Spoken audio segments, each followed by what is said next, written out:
근데 지금까지 여러분들이 보면서 뭔가 좀 이상하다라고 느꼈을 수도 있습니다.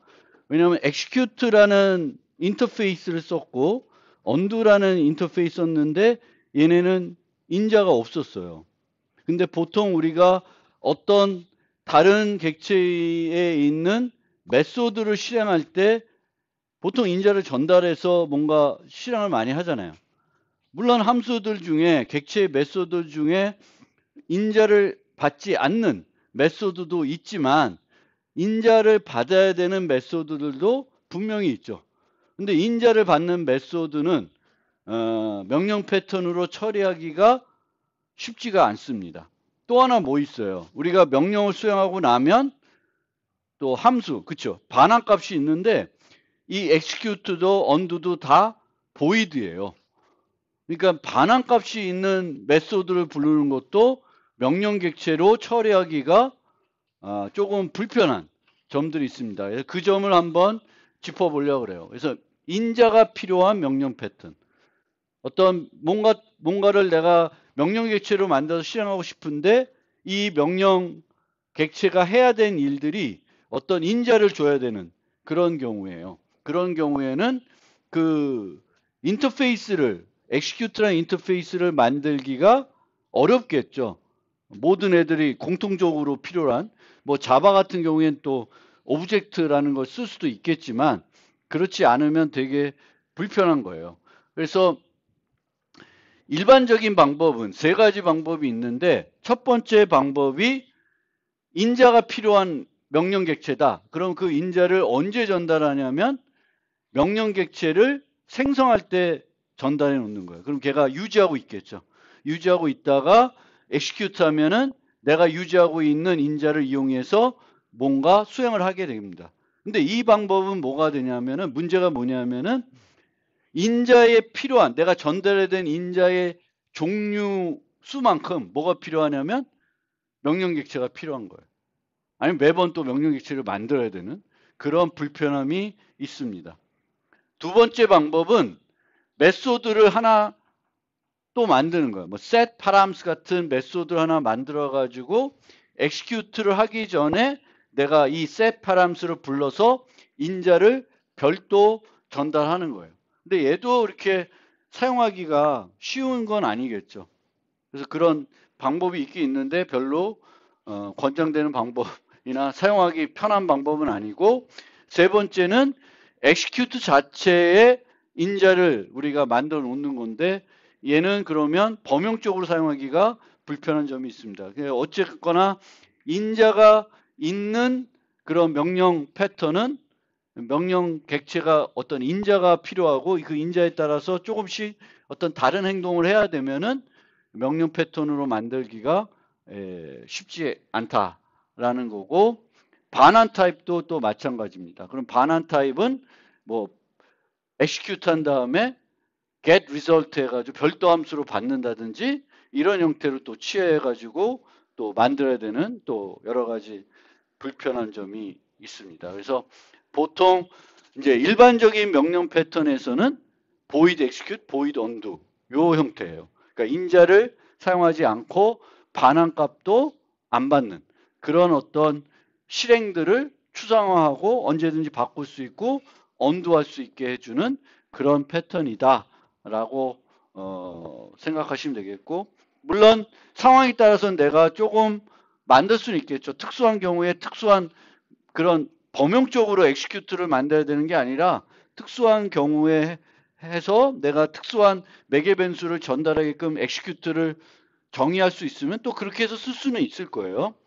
근데 이제 범용적인 어떤 명령 패턴에서는 보통 인자도 없고 반환값도 없고 그렇습니다. 그래서 그 지점이 한참 여러분들이 듣고 나다 보면 이상한 점이 아마 그거를 느낄 수도 있을 것 같습니다. 그래서 예시들 보면 이제 이렇게 인트 스피드를 여기다가 주는 거예요. 그러면 이 형태는 이, 이 셀링 팬 커맨드가 세 개, 뭐 네 개가 필요한 뭐 그런 상태. 이게 속도가 종류가 몇 개냐? 뭐 로우, 미디움, 하이 그러면 세 개가 필요한 그런 형태가 되겠고요. 이 경우에는 이제 별도 메소드를 둬서 엑시큐트 하기 전에 내가 set speed를 해줘야 되는데 그러면 이 set speed를 부를 때에는 커맨드 인터페이스를 안 쓰고 얘 직접 접근하겠다, 이 리모컨을 쓰겠다는 뭐 그런 거일 수 있어요. 그러니까 그런 것들이 또 이렇게 깔끔한 방법은 아닐 수 있습니다. 그 다음에 이제 그 큐에 저장할 수 있다. 그러면 큐에 쑥 저장해 놓고 뭐 이 큐에 있는 애들을 스레드를 통해서 하나씩 가져다가 멀티 스레딩 해가지고 실행할 수 있게끔 뭔가 만들 수도 있겠죠. 그래서 큐에 어떤 요청들을 저장해 놓고 스레드를 이용해서 얘네들을 이제 처리할 수 있고, 스레드의 개수에 따라서 이제 실행되는 속도가 좌우되겠죠. 내가 스레드를 3개만 쓰겠다 그러면 3개의 명령만 동시에 뭔가 병행으로 수행이 되겠죠. 그래서 하나가 끝나면 일이 끝난 타스크는, 일이 끝난 스레드는 또다시 가서 이제 그 큐에 있는 애를 가져다가 또 걔를 실행하게 되는 그런 형태로 뭔가 이 멀티 스레드하고 이 명령 패턴을 이용해 가지고 스레드를 이용해서 이제 이런 명령들을 실행하는 방법이 있겠습니다. 그 다음에 이제 로그 기능. 그 로그 기능은 로그를 저장하는 게 아니라 그랬어요. 그래서 실행한 명령 객체를 파일 시스템에 저장하는 거예요. 근데 이 파일 시스템의 명령 객체만 저장하면 안 되죠. 뭘 같이 저장해야 되나? 나중에 재현하려면 뭘 같이 저장해 줘야 돼요? 리시버를 같이 저장해 줘야 돼요. 리시버. 리시버하고, 그러니까 명령 객체만 저장했다, 명령 객체가 갖고 오는데 리시버가 없으면 실행이 안 되는 거잖아요. 그래서 리시버를 같이 저장을 해줘야 되는 거고, 이제 자바 같은 경우에는 이제 오브젝트 시리얼라이제이션 기법을 쓰면 all or nothing 해가지고 이 오브젝트 그래프에 있는 모든 객체를 다 저장해 주니까 뭐 불편하지 않게 뭐 이 기능을 구현할 수도 있습니다. 어쨌든 가능한데 이 기능을 뭐 많이 쓰는지는 잘 모르겠습니다. 그래도 어쨌든 실행하는 것 자체를 추상화했기 때문에 이제 우리가 확대하면은 이렇게 명령 객체들을 파일 시스템에 저장하고 필요할 때 갖고 와서 어떤 했던 일들을 재현하는, 그 순서대로 재현하는 그런 이제 그 해야 되겠고, 리시버도 그 상태랑 맞는 상태가 있어야 되겠죠. 그래서 이게 뭐 이렇게 간단한 문제는 아니긴 한데, 어쨌든 자바의 오브젝트 시리얼라이제이션을 쓰면은 이제 그 순간의 상태들을 싹싹 저장해 주니까 가능할 것 같기도 한데 모르겠습니다. 해보지는 않아서. 그 다음에 만약에 요청을 로그한다는 것을 메소드 호출 이력을 기록하는 걸로 생각할 수 있는데, 이럴 경우에는 이제 다른 패턴을 쓰는 게 뭐 더 효과적인 방법일 수 있어요. 뭐 장식 패턴을 쓴다든지 뭐 이런 나중에 되면 프록시 패턴이라는 것도 있는데 그런 패턴을 써서도 그런 기능을 제공할 수가 있습니다.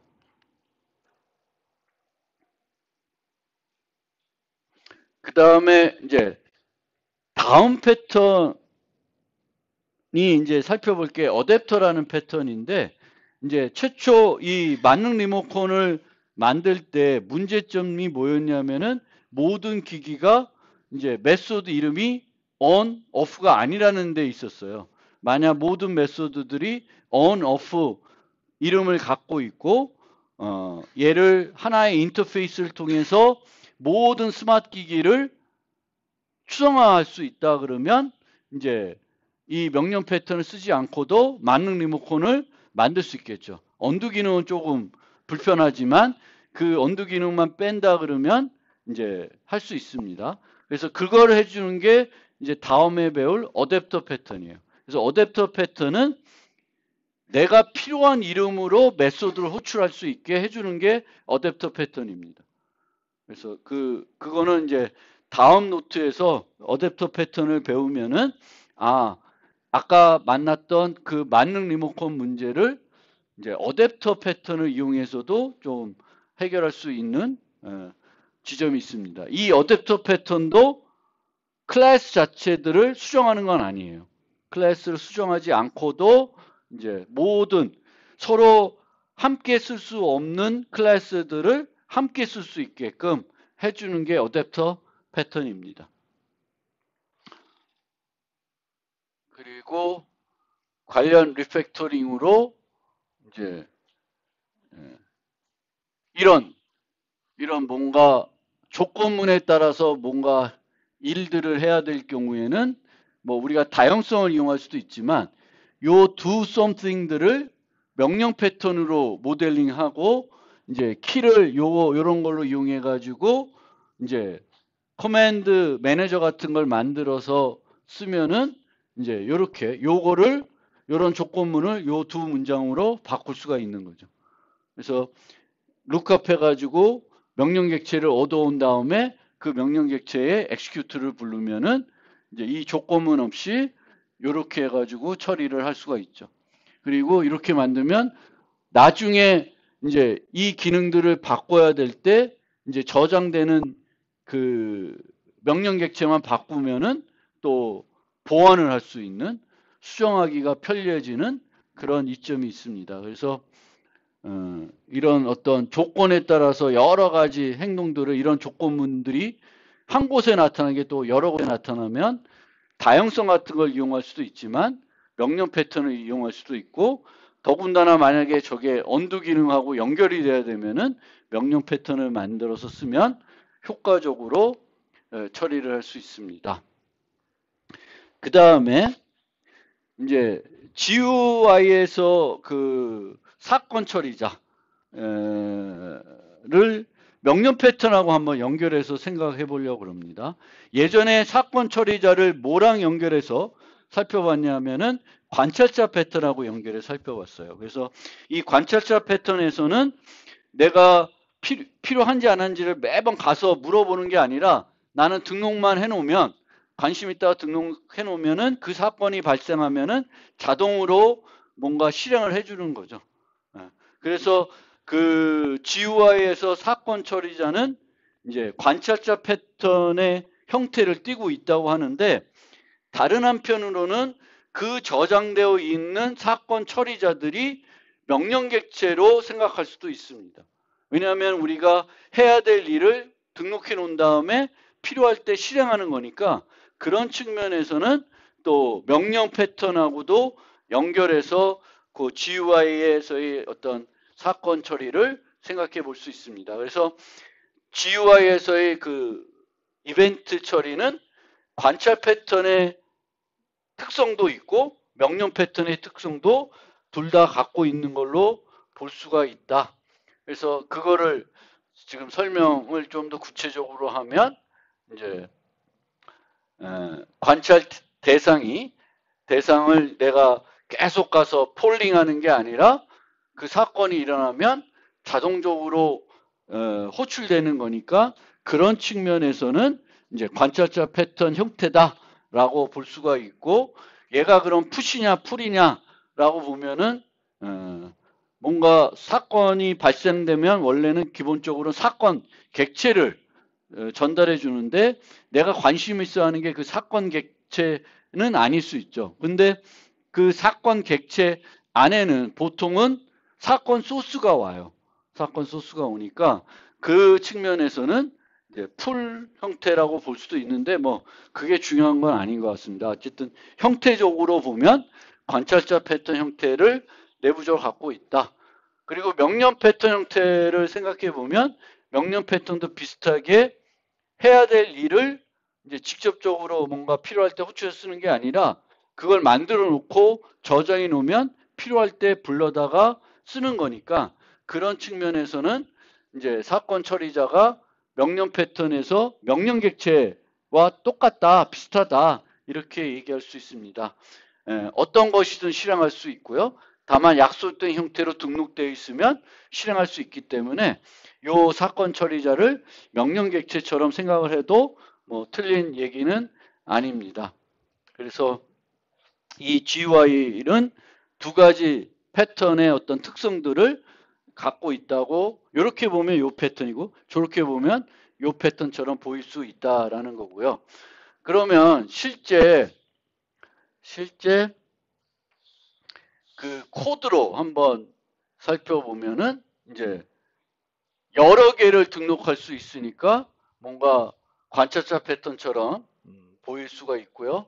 실제 등록되는 건 등록해서 이제 얘가 핸들이라고 하는 메소드를 실행하는데, 저 핸들이 이제 명령 패턴에서는 execute 메소드, 관찰자 패턴에서는 update 메소드처럼 느껴질 수가 있다. 그런 측면이고요.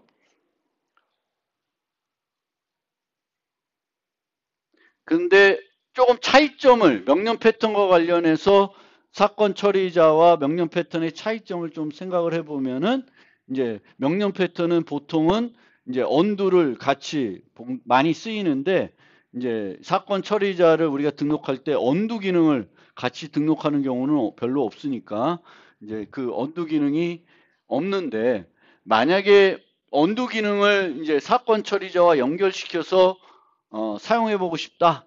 그러면 할 수가 있죠. 그래서 어떤 방법이 있냐면 각 GUI 소스가 명령 객체를 유지하도록 바꾸는 거예요. 명령 객체를. 그래서 사건 처리자에서 사건 소스가 유지하고 있는 명령 객체를, 그러니까 GUI 소스가 명령 객체를 유지하고 있으니까 핸들에서는 그러니까 사건이 발생하면은 미리 등록이 되어 있으니까 등록되어 있는 그 명령 객체를 간단하게 실행을 할 수 있습니다. 코드로 좀 보여드리면은, 원래 버튼이 이제 하나의 어떤 사건 소스가 될 수가 있는 거죠. GUI에서 노드니까 이 버튼들은 우리가 클릭할 수가 있는 거고, 클릭했을 때 하고 싶은 일을 사건 처리자로 만들어서 등록을 하죠. 근데 그거를 조금 어떻게 바꾸냐 하면은, 얘를 커맨드 홀더 버튼이라고 해서 커맨드를 유지하게끔 만들 수가 있어요. 버튼을 상속해서 명령 객체를 유지하는 버튼을 만들어 놓을 수가 있습니다. 그 다음에 그러면 이 버튼을 클릭했을 때 해야 되는 일을 요 커맨드 홀더 버튼이 유지하는 명령 객체에 저장해 주는 거죠. 저장해 주면 뭐가 깔끔해지냐면은, 이제 뭐 요렇게 한 문장으로 이제 사건 처리자를 여러 개 만들 필요가 없이 얘만 만들어 놓으면 돼요. 모든 애를 일로 보내면은 다 여기서 사건 소스를 끄집어내서 그 사건 소스는 오브젝트니까 오브젝트 타입으로 반환해 주니까 코맨드 홀더 버튼 형태로, 아니면 뭔가 인터페이스 형태로 바꾼 다음에 execute를 부르게 되면 깔끔하게 여러 개를 만들지 않고 항상 그 사건 처리자는 얘를 이용해서 처리할 수 있는 방법도 있습니다. 근데 뭐 보통 저렇게 구현 안 해도 되죠. 그렇습니다. 근데 요 관련해서 명령 패턴과 관련된 그 과제는 이제 요 명령 객체를 만들어 가지고 이제 GUI 관련해서 execute하고 undo하는 형태로 좀 한번 해볼 겁니다. 얘를 만들라는 건 아니에요. 얘를 만들라는 건 아니지만 이제 그 명령 객체를 한번 만들어 가지고 활용해 보려고 합니다. 그래서 정리를 해보면 이 명령 패턴은 이제 요청을 객체로 모델링 해주는 거고, 그걸 통해서 이제 클라이언트와 리시버의 연결을 한 단계 더 끊어놓는 그런 기능이 있고, 이 명령 패턴은 이제 언두 기능을 제공해야 될 때 효과적으로 제공할 수 있고, 보통 이 언두 기능을 우리가 제공할 때 스택이라는 자료 구조를 써서 언두와 리두를 깔끔하게 제공할 수 있고, 큐에 유지할 수 있고, 파일 시스템에 저장해 가지고 재현할 수도 있고요. 여기 보면은 실행 시간에 커맨드와 리시버를 쉽게 또 변경할 수가 있고, 새로운 커맨드를 만들기가 쉽습니다. 특히 매크로 코맨드 같은 거 여러 개 만들어져 있는 명령 객체를 합쳐서 더 큰 명령들을 또 쉽게 만들 수 있는 이점들이 있습니다. 그래서 구현할 때 좀 고민해야 되는 상황은 얼마나 지능적으로 만들어야 하냐. 특히 이제 언두를 만들 때는 이제 언두가 되게 복잡할 수 있고 뭔가 상태를 기억하고 있어야 된다는 점 좀 생각을 해주셔야 되겠고, 그 아까 얘기한 거지만 이제 언두 리두 기능을 그냥 바로 전에 했던 거 하나만 제공하는 것이 아니면은 이제 스택 자료 구조를 이용하게 되겠고, 언두 스택, 리두 스택을 만들게 되겠고, 이 리두 스택은 새로운 명령을 실행하면 취소하는 게 아니라 새로운 명령을 실행하게 되면은 그 리두 스택을 그냥 비우는 형태로 해가지고 재실행을 아예 아무것도 없게끔 만드는 형태로 프로그래밍 합니다. 그리고 단점으로는 보통 이 명령 패턴에서는 인자를 받아서 처리하는 거나 그 함수의 결과로, 그 명령의 결과로 반환값을 돌려주는 그런 것들은 처리하기가 조금 번거롭거나 불편한 그런 형태가 되겠습니다. 나머지는 보시면 되겠고, 이 말씀드렸지만 하여튼 그냥 직관적으로 생각할 때 2차원 배열이 필요할 때 2차원 배열을 안 쓰고 1차원 배열 2개를 쓰는 거, 그것도 항상 기억해 두시고, 그리고 이 노트의 핵심은 명령 패턴이지만 이제 널 객체 패턴이라는 걸 간단히 소개했기 때문에 걔도 유용하게 쓰일 때가 있으니까 기억해 두시면 좋겠습니다. 보시면 되겠고, 시간이 여유가 있어서 요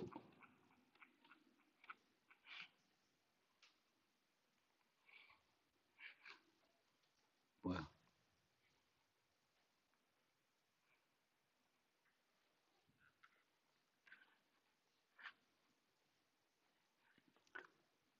다음 주 화요일 날 나갈 숙제가 되겠죠. 지금은 이제 그 애스트로이드 숙제가 나가 있는데 이제 다음에 나갈 숙제는 좀 간단히 소개를 하면,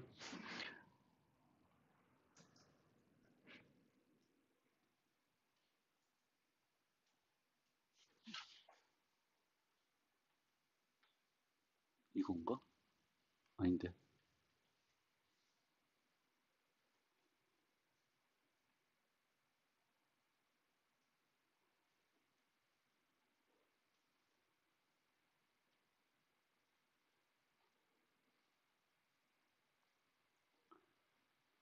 아,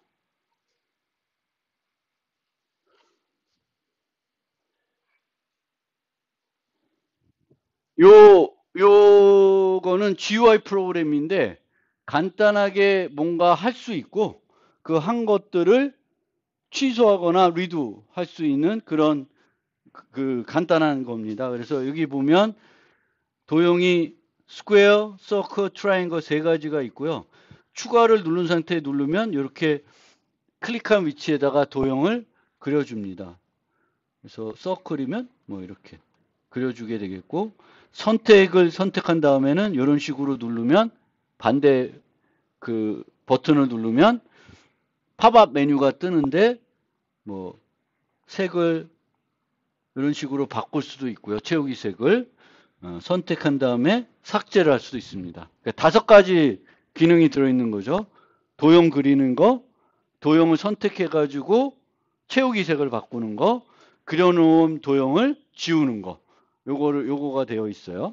그래서 요 랩에 가면은 명령 패턴을 하나도 안 쓰고 이제 여기에서 다 하고 있습니다. 하고 있는데 얘는 지금은 언두와 리두 기능이 없어요. 그러면 여러분들이 해야 될 일은 뭐냐면 언두와 리두 기능을 명령 패턴을 사용하지 않고 만드는 거예요. 언두와 리두 기능. 그러면 언두와 리두 기능을 만들려면 뭐가 필요해? 스택을 쓰셔야 돼요.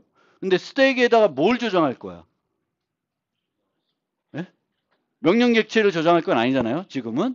그럼 뭘 저장해야 되냐면 뭘 했는지를 저장해야 되겠죠. 내가 지금 도형을 그렸는지 아니면 뭐 도형을 삭제했는지 뭘 했는지를 저장해 줘야 돼요. 그래서 구조체 같은 걸 만들어 가지고 5가지 행동들이 있으니까 그 행동들을 우리가 취소하고 재실행할 수 있는 정보를 담는 C++ 같은 건 구조체, 자바 같은 경우에는 무슨 클래스를 만들어 가지고 걔를 스택에 넣고 또 옮기고 그런 걸 해야 돼요. 그게 이제 첫 번째로 하시면 돼요. 그 다음에 얘를 두 번째로는 똑같은 거를 복사해 가지고 이번에는 뭘 이용해서 해요? 명령 객체를 이용해서 해보세요. 그러면 명령 객체를 이용하지 않을 때와 명령 객체를 이용하지 않을 때와 이용할 때와 어떤 차이가 있는지 정말 효과적인지 깔끔해지는지를 여러분들이 스스로 느낄 수가 있을 거고요. 그 다음에는 요거를 하나만 더 하는데 그거는 간단해. 뭐냐면은 커맨드 매니저를 거기다 추가를 하는 거예요. 그러면 요 전에는 커맨드 매니저 없이 그냥 첫 번째 버전은 스택을 이용해서 그냥 내가 만든 구조체들을 저장하는 거고 두 번째는 내가 만든 스택에다가 명령 객체를 저장 형태대로 언두 리드 하시면 되겠고 세 번째는 내가 실행할 때 다 누구한테 맡겨? 커맨드 매니저한테 맡겨요. 그럼 커맨드 매니저에 언두 리드 기능이 들어가 있기 때문에 더 쉽게 언두 리드를 할 수 있습니다. 그래서 그 3가지 버전을 차례대로 만들면 돼요. 그러니까 하나 만들면 그다음 그러니까 세 번째 거는 별로 할 일도 없어. 커맨드 매니저는 코드가 다 제가 올려져 있거나 올려져 있지 않지만 지금 저기 자바 버전은 저기 들어가 있으니까 어렵지 않을 거예요. 그래서 한번 버전 1과 버전 2가 제일 중요해요. 그래서 커맨드 패턴을 쓰지 않고 그 취소 기능을 만들어 보시고 그 다음에 그 커맨드 패턴을 이용해서 취소 기능을 만드는데 이 명령 패턴에서도 명령 객체를 몇 개 만들까? 이것도 여러분들이 고민해 보세요. 도형을 그리는데 정사각형 그리는 명령 뭐 이렇게 만들 건지 뭐 상속을 해서 만들 건지 여러 형태로 만들 수는 있습니다. 명령 객체도. 그래서 그게 이제 여러분들이 하셔야 될 일입니다. 그래서 그 설명들이 있어요. 그래서 명령 패턴 없이 만들어야 될 때 여러분들이 해야 될 일과 명령 패턴을 이용하는 방법, 그 다음에 커맨드 매니저를 이용하는 방법. 그래서 3가지 버전으로 만드시면 돼요. 그게 이제 다음 주 화요일 날 해서 일주일 하셔야 될 과제가 되겠습니다. 네, 오늘 여기까지.